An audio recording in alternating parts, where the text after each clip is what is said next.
Yo, YouTube, what up? It's your boy, Shot City Trucker, checking back in with y'all.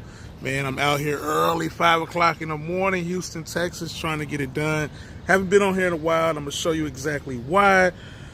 Man, as I'm minding my own business, driving down the road, boom!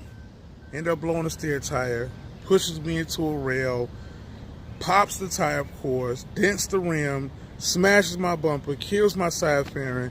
So now I'm not down and out, but thank goodness for insurance because it's going to be a quite heavy deductible. I'm going to show you guys the damage here real soon, and man, it's one of those things that happen in trucking. It's still drivable by DOT standards, but what they told me is it can prompt an inspection more oftentimes than not, because they feel that, well, if he's got that amount of damage and he's still rolling and he hasn't fixed it, what else is he not doing? So I'm going to show you guys right now, all right? Took that whole piece out right there. All that's just dented and damaged. You can actually do a nice little pre-trip inspection down here with no problem. That's a new steer tire. Had to put a new rim on there as well. Got the Centromatics in there. Then I broke all this up in here. That's all tore up. That's damaged right up there. Step back, you can see the fairing. That's damaged.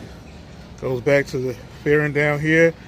It is so difficult to try and put fuel in when you got limited space because all this is cracked up. You can see it even more on this side from this angle.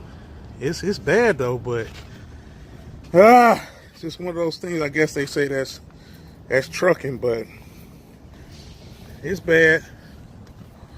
It's bad, but I hope it gets better. So I'm going to try and put it in the shop, get an estimate, maybe put the truck back together. But, whoo, if you think you're having a bad day, oh, man, pray for me. But anyway, I'm going to get out of here and try and do this delivery and put this truck back together. So until next time, all right?